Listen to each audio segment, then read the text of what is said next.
privatizar o metrô, Sabesp e CPTM em São Paulo, a discussão sobre a privatização de serviços públicos essenciais é um tópico frequentemente debatido. E em São Paulo, a possibilidade de privatizar o metrô, a Sabesp, Companhia de Saneamento Básico do Estado de São Paulo, e a CPTM, Companhia Paulista de Trens Metropolitanos, tem gerado muita atenção, polêmica e até uma greve nos últimos dias. Lamentavelmente, o Estado é um péssimo gestor, não se mostrando eficiente na gestão empresarial, condição que se torna um dos mais fortes argumentos a favor da privatização. Essa visão é baseada em experiências passadas de empresas públicas que enfrentaram problemas de ineficiência, burocracia e falta de competitividade em comparação com a iniciativa privada. A partir da década de 1990, a venda de empresas públicas para iniciativas privadas ganhou força no país. As privatizações ainda estão em pauta nacional, ao menos desde os anos 1980. Finalmente, o apoio à venda de empresas estatais e o repúdio à venda demonstram divergências entre opiniões sobre o tamanho do Estado e seu papel na condução da economia em um país como o Brasil. O que é a privatização? A privatização, também conhecida como desestatização, é o processo pelo qual uma instituição ou empresa pública é vendida a uma iniciativa privada. A partir do momento em que o poder público se desfaz de uma empresa específica, quem a compra assume a responsabilidade pela prestação de seus serviços. Por definição, uma empresa estatal é aquela cujo controle acionário pertence totalmente ou em sua maior parte ao Estado. Em geral, essas empresas atuam em setores de interesse público como telecomunicações, energia e infraestrutura. Quando um município, estado ou união precisa de recursos, as empresas ou órgãos estatais costumam ser transferidos para a iniciativa privada. Alternativamente, quando o chefe do governo decide que a manutenção daquela estrutura já não é mais viável ou necessária para o Estado. Diferenças entre privatização e concessão. A privatização e a concessão são práticas diferentes, mas as pessoas costumam confundi-las. A privatização significa que um serviço público ou uma empresa pública não está mais sob o controle de empresas privadas. Aquela propriedade não é mais administrada pelo Estado. Em vez disso, fica totalmente sob a responsabilidade do proprietário privado. No caso de concessão, a administração do Estado é temporariamente transferida para o setor privado. A concessionária daquela empresa ou serviço tem a capacidade de explorá-la, ganhar dinheiro e fazer os investimentos que achar adequados. No entanto, quando o contrato terminar, a empresa voltará ao controle do Estado. Atualmente pode haver uma nova concessão, privatização ou mesmo que o governo recupere o controle da empresa. O que ocorre com uma empresa após sua privatização? A transformação da liderança da empresa é o resultado mais imediato de uma privatização. O setor privado, principalmente aqueles que compraram a estatal, passa a ter total controle sobre a prestação dos serviços daquela empresa. Existem várias maneiras pelas quais uma empresa pública brasileira pode ser privatizada, de acordo com a Lei nº 9.491, de 9 de setembro de 1997, que fornece as diretrizes atuais para o Programa Nacional de Desestatização, PND. Quais são os benefícios e desvantagens da privatização? Características favoráveis. Os defensores das privatizações citam aumentos na produtividade e eficiência das empresas privadas em comparação com o setor público para justificar a adoção do modelo. Segundo essa linha, as empresas privatizadas geralmente são mais econômicas e não custam mais dinheiro para o governo. Com isso, o governo teria mais liberdade para distribuir recursos para setores críticos, como educação e saúde, que precisam de apoio do governo. Uma das razões pelas quais os governos optam pela privatização é a possibilidade de se livrar de empresas que causam prejuízo. É sempre um bom negócio para qualquer governo vender um ativo deficitário e ineficiente, além de abrir espaço no orçamento para quitar dívidas ou injetar novos recursos. Os benefícios mais evidentes são enxugamento da estrutura do governo, reduzir a burocracia, melhorias nos serviços oferecidos, aumento da produtividade, redução dos gastos gerais e da folha salarial, possibilitar que os governos administrem seus recursos de forma mais econômica, investindo em áreas que são consideradas de maior importância, maior custo, a geração mais rica, eficiência operacional e redução de custos. Uma das principais vantagens da privatização é a promessa de maior eficiência operacional. Empresas privadas têm incentivos financeiros para melhorar a produtividade e reduzir custos operacionais, o que pode levar a serviços mais eficazes e econômicos. No caso do metrô e da CPTM, isso poderia se traduzir em cronogramas mais confiáveis, manutenção mais eficiente e estações mais modernas e bem cuidadas. No setor de água e saneamento, a privatização da Sabesp poderia levar a investimentos significativos em infraestrutura, melhorando a qualidade da água e o tratamento de esgoto. Basta olhar para a linha amarela, operada pela Via Mobilidade 4, e lilás, operada pela Via Mobilidade, do metrô, para perceber a nítida diferença entre a linha privatizada e a não privatizada.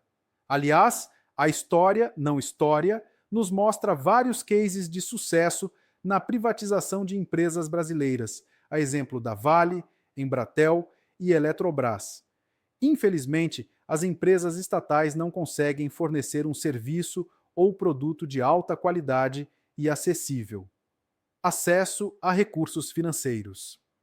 A privatização também pode proporcionar acesso a recursos financeiros significativos que podem ser usados para melhorar as infraestruturas existentes e expandir os serviços. As empresas privadas frequentemente têm mais facilidade para obter financiamento e investir em projetos de longo prazo, o que pode ser fundamental para a expansão das redes de transporte e saneamento em uma cidade tão grande quanto São Paulo. Foco na inovação e qualidade. Empresas privadas têm um histórico de inovação e busca pela qualidade de serviço para atrair e manter clientes. A competição no mercado pode levar a melhorias significativas nos serviços oferecidos, incentivando a inovação tecnológica e a satisfação do cliente. Isso poderia se traduzir em sistemas de transporte mais modernos e sustentáveis, bem como em serviços de saneamento que atendam aos mais altos padrões de qualidade. Ineficiência e burocracia estatal. O Estado, por sua própria natureza, pode ser suscetível à ineficiência e à burocracia, devido à sua estrutura complexa e regulamentações rigorosas. Isso pode impactar a gestão e o desempenho de empresas estatais. A lentidão na tomada de decisões, a falta de incentivos para a eficiência e a contratação baseada em critérios políticos são algumas das questões que podem afetar negativamente a operação de empresas públicas. Características desfavoráveis. Por outro lado, aqueles que se opõem à venda de empresas estatais pelo governo argumentam que, ao se concentrar apenas em interesses financeiros, o Estado perde a capacidade de planejar e investir no longo prazo.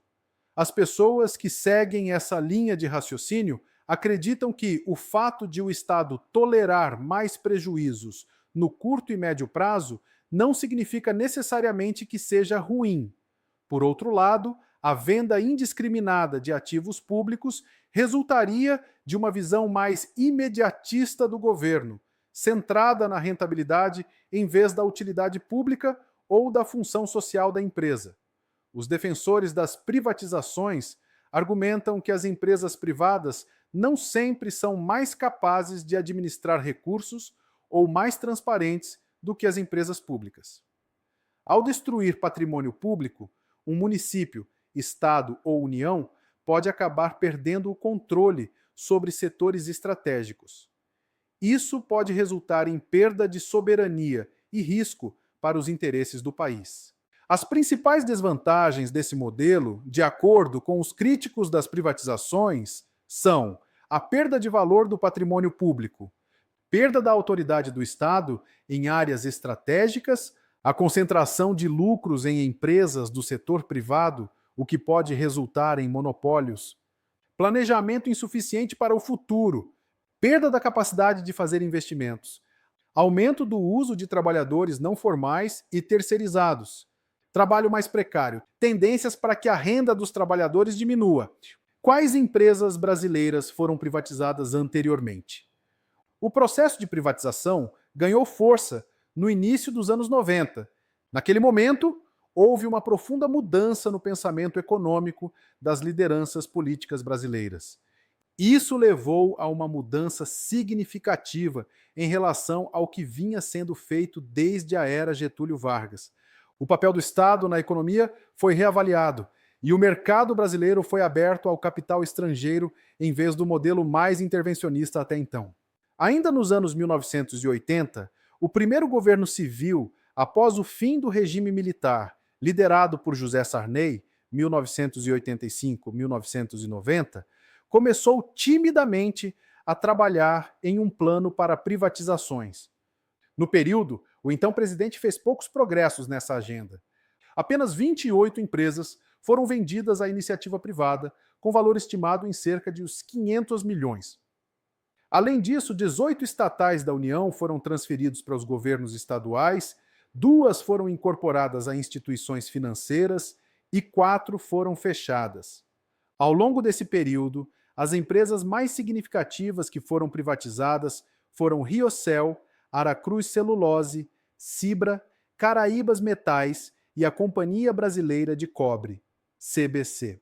Entre 1991 e 2001, o governo brasileiro transferiu mais de 100 empresas estatais, além de participações minoritárias em várias empresas, para o setor privado. De acordo com um levantamento realizado em 2005 por pesquisadores da Universidade de São Paulo, USP, da Fundação Getúlio Vargas, FGV, e da Universidade Presbiteriana Mackenzie, a venda de bens públicos no período gerou quase os 68 bilhões de reais em receitas. Abaixo relação das empresas brasileiras mais importantes que já foram privatizadas: Usiminas, CSN, Embraer, Light Vale, do Rio Doce, Telebrás, Banespa. Quais estatais ainda podem ser privatizadas? A Petrobras e os Correios estão entre as empresas mais significativas que ainda pertencem ao Estado brasileiro e que podem ser privatizadas. Após o impeachment da ex-presidente Dilma Rousseff, PT, em 2016, e a chegada ao poder de Michel Temer, MDB, as discussões sobre a possível venda das 2 empresas aumentaram. No entanto, essa tarefa não é tão fácil assim. Conclusão: a privatização do metrô, Sabesp e CPTM em São Paulo é uma questão complexa que envolve uma série de vantagens potenciais, como eficiência operacional, acesso a recursos financeiros e foco na inovação. No entanto, é crucial que essa privatização seja acompanhada de regulamentações eficazes para garantir a qualidade dos serviços e a acessibilidade para todos os cidadãos. O equilíbrio entre o setor público e privado pode ser a chave para aprimorar esses serviços vitais e garantir que São Paulo continue a se desenvolver de maneira sustentável e eficiente. Por que privatizar o metrô, Sabesp e CPTM em São Paulo? Se você gostou deste vídeo, inscreva-se no nosso canal, deixe seu like, compartilhe e comente. E claro, segue a gente também nas redes sociais vizinhas para continuarmos trazendo conteúdos como este. Até a próxima!